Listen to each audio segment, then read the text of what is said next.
Hey, how y'all doing? EJK here, and I'm going to be making a pretty quick video about the Flash vs. Rogue game, about the Hellbat Marine Medvac timing that has been hitting a lot lately.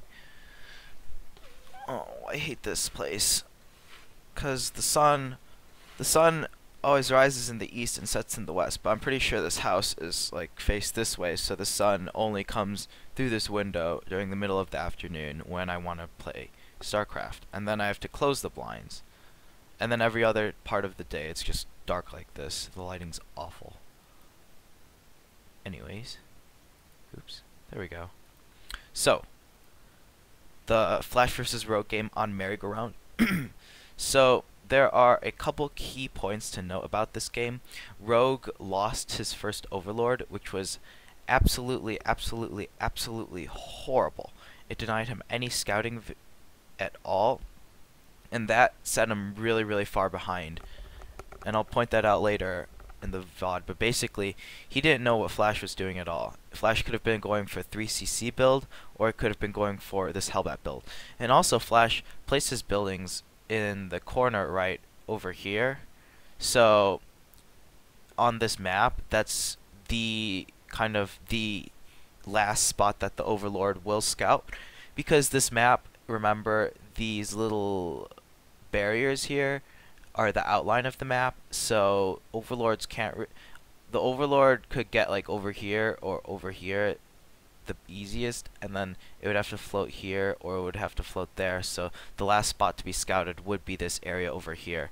So Flash had some pretty good building placement as well, so if Rogue hadn't lost that SC, or if Rogue hadn't lost that that first Overlord to the two Marines, he still might not have been able to get that scouting information in to begin with either. Another part of this build is that I believe Flash cuts some SCVs, because at about 8 minutes and 30 seconds into the game he was only on 25 SCVs.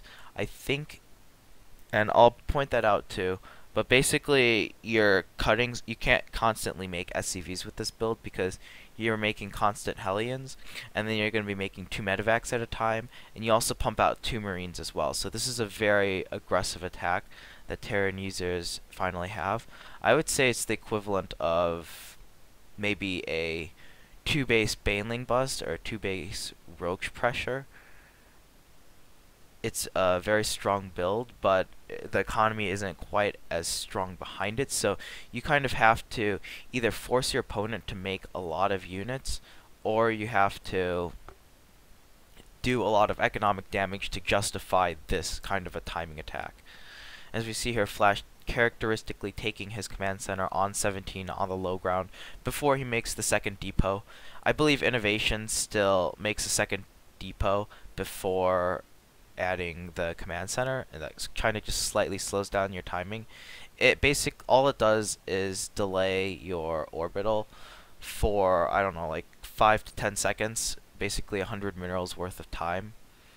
So it's not that big of a deal, but having the earlier mule offsets the lower SCV count, because mules skyrocket your economy very fast, which is always nice to have. So right now we see the second gas being taken by Flash. So far it looks like a Cloak Banshee expand. There's nothing out of the ordinary, and this is where Rogue, he gets kind of greedy and he tries to look for the gas over here.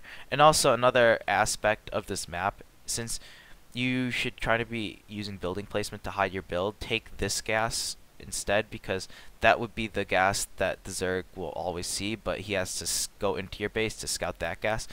And alright, so I paused the game really quickly because I want to highlight that Flash is making 2 additional Marines right there. So instead of making 2 Marines and then stopping the and then switching the reactor onto the barracks, he makes an additional 2 Marines. So he has an additional 4 Marines right now. And we see here he's going to cut SCV production to get out the 2 Hellions. So, like, by getting those 4 Marines out, you really can't afford to make SCVs right now, but that's okay because you could have a mule that's keeping your economy afloat, so being down 1 to 2 SCVs this stage of the game isn't so bad, but it does add up later on. And we see here no constant SCV production because once again, all Flash has money for is to make the depot and then make 2 Hellions, and then he's going to add a Medvac immediately after, and then pump out 2 additional Marines from that reactor racks before switching it with the starport and making 2 additional Medvacs. And this timing is going to hit at about 7 minutes into the game as well. I believe it's 7 minutes. It's either 7 or 8, closer to 7 or closer to 8 minutes. I can't remember. Anyways, so this is the very important scouting stage of the Zerg player. Normally, you would sacrifice an Overlord at this stage of the game, and given the fact that Flash has 6 Marines out on the field, oh, and now he's just starting the Armory when he's switching the 2 Medvacs. So the Armory started right before he moves out, so that it goes unscouted as late as possible. Anyways, so this is the time that the Zerg would Overlord scout. Since Rogue lost his Overlord, his forward Overlord, to 2 Marines already, he has no scouting information, and that Zergling gets absolutely nothing.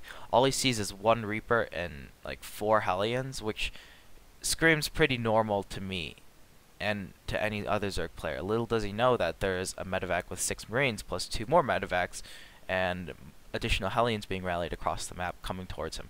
So okay, so it is closer to 8-minute timing mark. I couldn't remember if it was like 6:50 or 7:50. So right now we see that it is 8 minutes into the game, and if we take a quick look at the production tab, Flash only has 23 SCVs.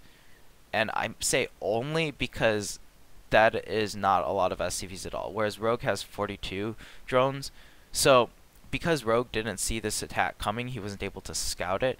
He produced an extra round of drones, whereas if he had perhaps closer to 35 drones and he made 7 drones into roaches right now, he would have been in a much safer position because those roaches and these queens would have been able to one-shot these Hellbats at a time.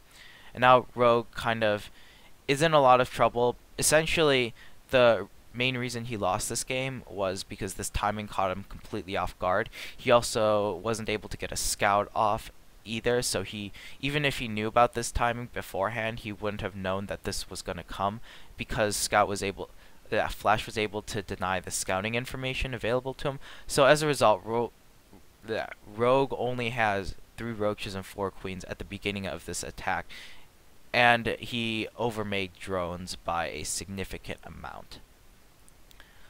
And Flash is able to secure a quick victory. These 3 Medvacs offering a large amount of healing power to these units, but Rogue did make the Roach Warren, so if he did scout it in time, he could have made an extra round of Roaches, and he would have been a lot safer because the Roaches would have been able to one-shot these Hellbats and Marines a lot faster than the Medvacs could heal them up.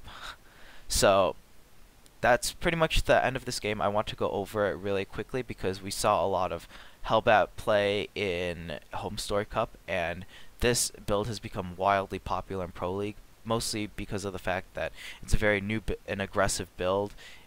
I like it, and I don't think it's imbalanced or anything. I just think that Zergs haven't had enough time to adjust their play style to incorporate different types of Hellbat builds into it. So yeah, hope you guys enjoyed this video, and don't forget to subscribe, and catch y'all later.